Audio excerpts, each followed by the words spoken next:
د اسلام بلادي و خوستر قرآن دی هم عزت هم معجزه خوستر قرآن.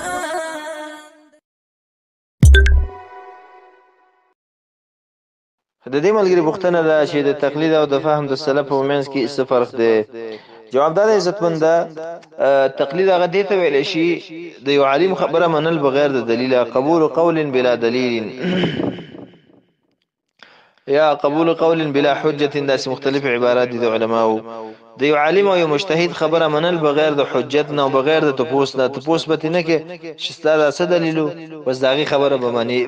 واجب درکه څنګه چې دی وای تقلید واجب دی. نو مغه سکاغه وای مثلا اسمان شین دی، تا چې چا تقلید په ځامن واجب کړی دی نو تبم به چې شین دی ولو کو سپینی واوري وریږي در باندې. کاغه وای چې شپه دا واغه خو ورځي تبه وای چې شپه دا به دلیل خبره به معنی نو هغه داغه خبره کې بچون چرانه کې دا درجه ور کول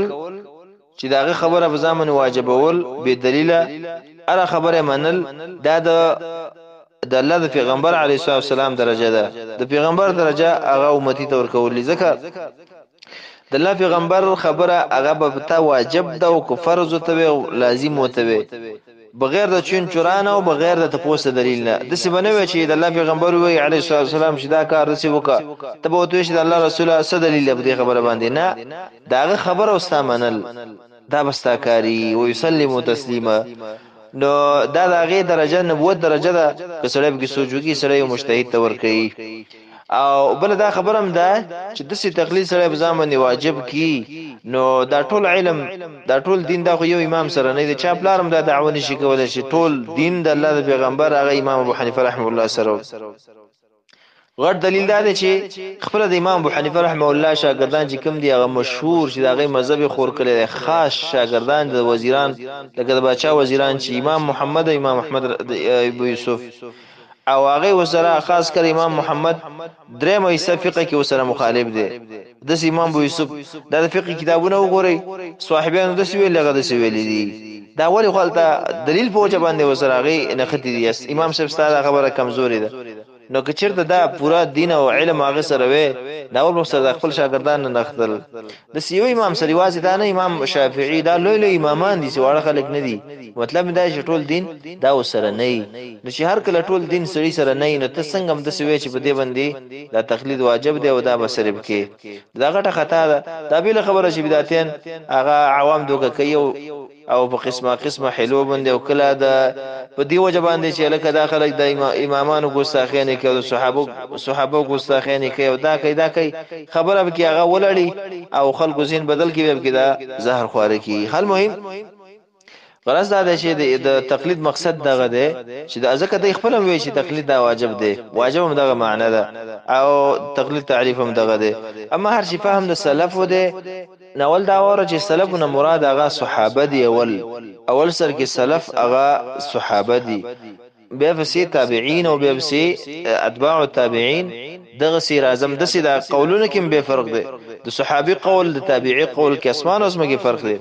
د سره دا وره چې فهم د سلف چې کم دی اول سر کې صحابه د دې قول وینا چې راشي او د حدیث مخالفه نه یو خپل منځ کې د بل صحابي د معارض نه بیا هغه حجت دی هغه کې اختلاف نشته هغه به حجت دی هغه به سره اخلي چې یو مسله او هغه کې اختلاف نه و چې کله د بل صحابي د هغه په مقابل کې هغه قولي د دغل تبع حجت نشي ګرځیدل ته به راجح ته ګوري دلیل سره به ګوري کم یو سره دلیل دی ځکه عصمت چې کم دی هغه انبیاء ولله دا اصولي او فقهي مسله په کتابونو کې هغه شته ټول مذاهب ده هغه چیرې دا اول فهم چې کوم دغه د صحابه او به د تابعین دی او دا بغیر د شک د حجت دی وجه دا د حجت په دې معنی یعنی غسل د دې منل پکار دی د څه معنی کول فهم د سلف او هغه غسل د افکار دی او قران او حدیث بغیر د فهم د دینه غسل دا صحیح نه دی دا د خوارج او د سنورو فرقو هغه طریقه ده. وجه دا دغه صحابه اعلم الناس او اعلم الامه دی صحابه چې کوم د ټول امت کې ډیر فهم ولادي په نصوص باندې وجه دا چې قران دغه په وخت نازل شوی دی د الله پیغمبر دغه په وخت کې وو نو دا غي په وخت کې دا خبرې شوې دا کار شوی دی نو هغه په مقصد باندې د واقعي هغه ډیر خپويږي لکه مثلا یو واقعو شي کله یو حادثه خاص وي زفوري کله عام وي په خاص وخت کې وشي کله خاص وي په عام وخت کې وشي کله یو مناسبت د وجنه شوي دا څه لکه څنګه زمون په امور کې زمون په دنیا کې زمون په دې عصر کې زمون په دې ژوند کې دا مونږ واقع کیږي د دې په هغه وخت کې دغه سونه غیب په مراد د نصوص د قران او د حدیث باندې هغه ډیر اعلم ذکر دا غیب وخت کې قران نازل شو مثلا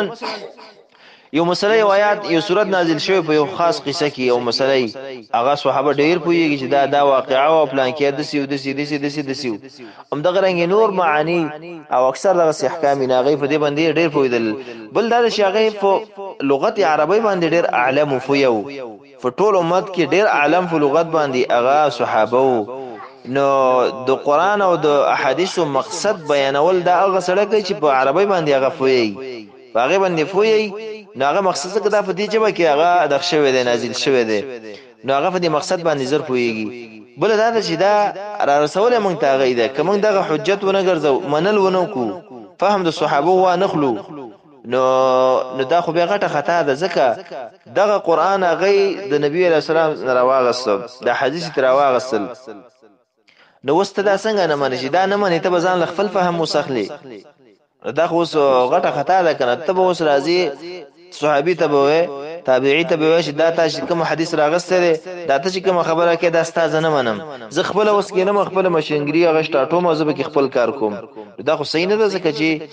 په هر نگاه سره صحیح نه ده نه په واقعیت سره نه فهم ساده غینه زیات ده نو په دې وجه باندې دا ضرور ده چې راوغسل شي او فرق پکې دغه ده لکه مخکې ما ویل چې هغه د یو مجتهد خاص کول او دا غیر څه په ځامن واجبول دا نقصان دی د پیغمبري درجه ده فهم د سلفو کې به دا نه دی فهم د سلفو لکه د امام سیبم سلفو کې دی خو هغه صحابي نه دی تابعیت کې اختلاف دی خدا دی راجح هم دا چې تابعی دی بالرؤیا صحابي لیدل دي او بالروايه کوم صحابونه خاص روایت نه کړل ځکه هغه دغه رکوټ او فقه وخت هغه کې اختلاف دی المهم غرض مې دا دی فهم د سلفو عام سلف لك ابن عباس شو دا سنور صحابه شو عبد الله بن مسعود شو عبد الله بن عمر شو دا سلیل صحابه چې امدای درس او د تناسو دا غیبر علی وز د سند چې دا غي یو د هر یو خبر هغه مستقل حجت دی کله بدسي او حدیث خلاف راځي کله بدسي د یو صحابي خبره د بل صحابي هغه خلاف راځي نه په دې وخت کې به دلایل ته ګوري کوم یو سره دلیل نه هغه وخت کې داغه قول براغستل شي نو دا